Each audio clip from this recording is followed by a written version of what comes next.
ternyata harta itu bukan sekedar kenikmatan yang menjadikan kita nyaman dalam menjalani kehidupan dunia, bukan semua fasilitas dunia, bukan. Tapi itu juga bisa menjadi perangkat yang mengentaskan solusi dari masalah yang dialami. Apa bentuknya nanti? Ada skema infak, ada skema zakat. Teman-teman hati-hati dengan zakat ya, karena sangat sensitif. Anda sengaja tidak berzakat, maka jadi racun hartanya, bisa merusak kepada yang lainnya. Itu. Apalagi terwariskan nanti, jadi makanan dimakan oleh anak atau siapapun, ya harus hati-hati. Infak itu nilainya tinggi. Infak itu bukan sekedar menghadirkan pahala yang sangat luar biasa, 700 kali lipat paling sedikit. Jangan dibatasi di situ. Al-Baqarah ayat 261. Ya, masalul ladzina yunfiquna amwalahum fi sabilillahi kamathali habbatin ambatat sab'a sanabil. 1 jadi 7. Fi kulli sumbulatin mi'atu habbah kali 100.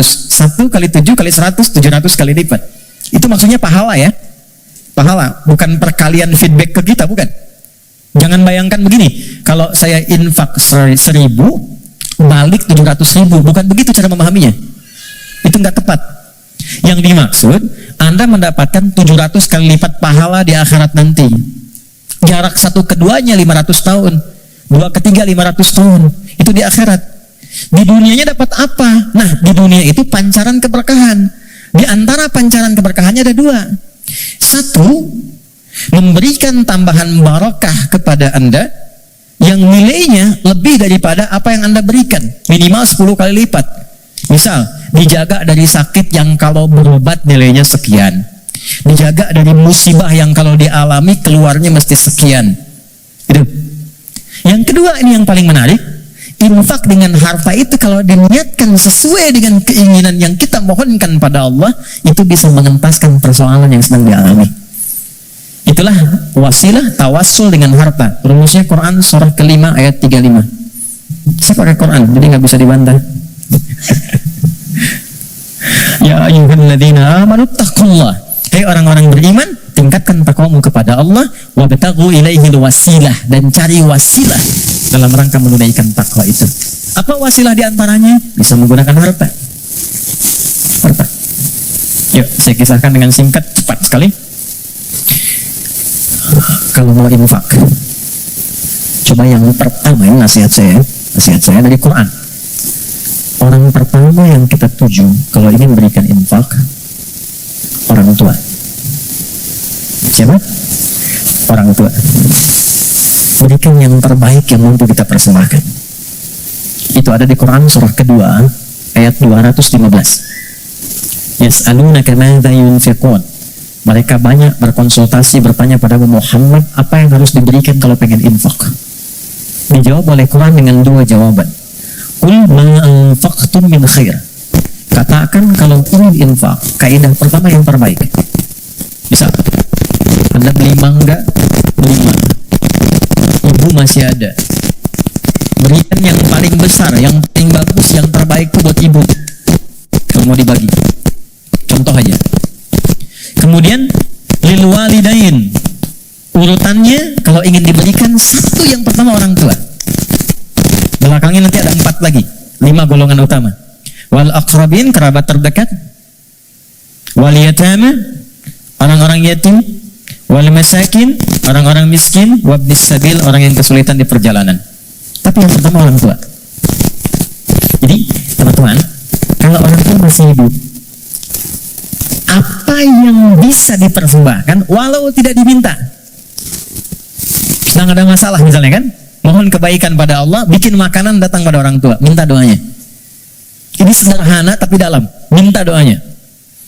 Ada kitab namanya Al-Adabul Mufrad karya Al-Imam Al-Bukhari. Dikisahkan seorang berkonsultasi pada Ibnu Abbas radhiyallahu taala anhuma, pengen taubat, dosanya banyak. Apa jawab Ibnu Abbas? Ibu masih ada nggak? Ada katanya. Udah, pulang aja, berbakti pada ibumu. Sayangi ibumu, buat beliau merasa senang terus. Tanya lagi orang ini, kenapa mesti ibu? Kata Ibnu Abbas, saya tidak pernah mendapati di Quran dan keterangan Nabi yang terbaik dari bakti kepada ibu untuk mengentaskan semua masalahmu. Dan ibu nggak ada batasnya. Cari. Termasuk saya sekarang itu. Saya kalau mau belajar itu saya niatkan. Ya Allah, untuk memuliakan ibu masih hidup, dan mohon pahala diakhirkan pada ayah untuk menerangi di alam kuburnya, dan selalu bertambah kebaikan-kebaikan itu, tambah satu. Jadi infak ya, coba usahakan ya, dan gak usah terlalu pengen dilihat dunia. Keluar jam 3, setengah 4, lihat yang nyapu, yang lagi dorong makanan tuh, yang dari semalaman bekerja. Pernah nggak teman-teman kalau keluar gitu, kadang-kadang ada yang dorong sampingnya masih murojaah, ada yang masih sholat, sering nangis tuh, ya Allah, yang orang udah banyak praktek, kita banyak ceramah ya, datang kita cuma sampaikan nitip ya, itu baru lihat aja sudah nangis. Ya Allah, terima kasih Pak, ya Allah, mudah-mudahan Bapak rezekinya lancar ya Pak, sehat ya Pak, mudah-mudahan semua keluarganya baik-baik ya Pak. Itu ya Allah, memberi sedikit tapi dapatnya banyak gitu, itu berharga banget. Yang terakhir Quran, walladzina yu'minuna bima unzila ilaika wa ma unzila min qablika. Nah, dekati dengan Quran ya. Saya lihat banyak anak-anak tuh ya, dekatkan dengan Quran. Walaupun anak-anak yang belajar Qurannya, antum akan dapat berkahnya, akan dapat kenyamanannya, ketenangannya. Coba tuh yang di RKM tuh ya, yang meluangkan waktu dan sebagainya, memang awalnya lelah, capek, tapi ketika nggak ada libur, ada yang hilang tuh. Nanti ada kenyamanan, ketenangan, kebahagiaan, apalagi pas wisuda dan sebagainya. Tapi yang paling ingin saya sampaikan, ini sudah nyata, kalau Quran sudah ada di lingkungan kehidupan, maka rumahnya jadi cahaya, ketenangan akan datang. Saya pernah diminta kedutaan Saudi 2018 untuk menjadi Amirul Hajj, berangkat mimpin rombongan. Saya kira siapa, hampir 500 orang, 2/3 anak-anak kecil penghafal Quran. Ternyata yang digendong bapaknya, ibunya, temannya, gurunya. Ini yang hafal Quran anaknya, bapak ibu yang nabung bertahun-tahun, puluhan tahun, nggak keluar itu, dan kuota nggak dapat, itu berkahnya lewat anaknya. Ada di Jakarta itu, di Kemang, sebut nama lah, ada Fitra namanya. Orang mengatakan terbatas, bicara lambat, bergerakan, nggak bisa jalan ya normal begitu, tapi dia menghafal Quran setoran. Karena berapa ya? Yang paling menarik, Allah titipkan dapat hadiah umrah, berangkat dengan ibunya. Ibu udah nabung lah segala rupa, nggak punya biaya. Demi Allah, sampai di Madinah, sampai di Mekah, dari sejak Madinah sampai tawaf di Ka'bah itu di Mekah, ibunya gendong anaknya. Padahal sudah kami kirimkan santri dan juga mutawif untuk gendong itu, ibunya nolak, enggak. Bu, ibu kan yang mengandung, yang udah bawa dia, kenapa sekarang masih digendong juga? Justru saya bersyukur kepada Allah dengan adanya fitrah ini, dialah yang telah membawa saya ke sini.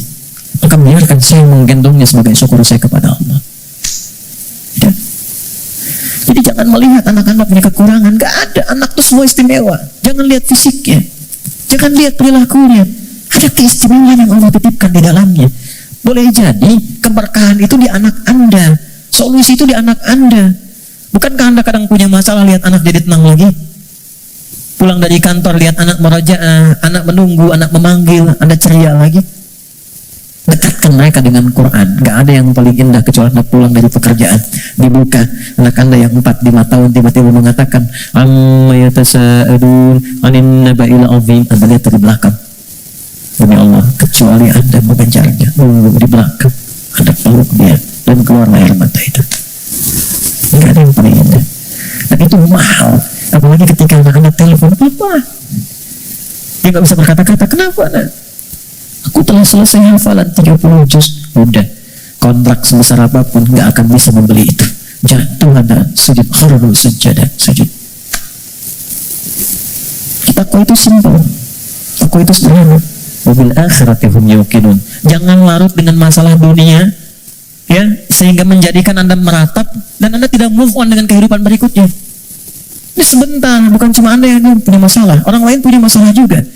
Apakah kebahagiaan yang banyak di masa lalu menjadikan Anda lupa dan habis dengan kesulitan yang hanya sekejap di masa ini? Ada masalah baru 5 menit, Anda hidup udah 50 tahun, Anda lupa dengan kebahagiaan 50 tahun, sehingga habis dengan masalah yang 5 menit. Ingat, kita akan pulang. Kata Allah, bil akhirati hum yuqinun. Ya, yakin dengan akhirat.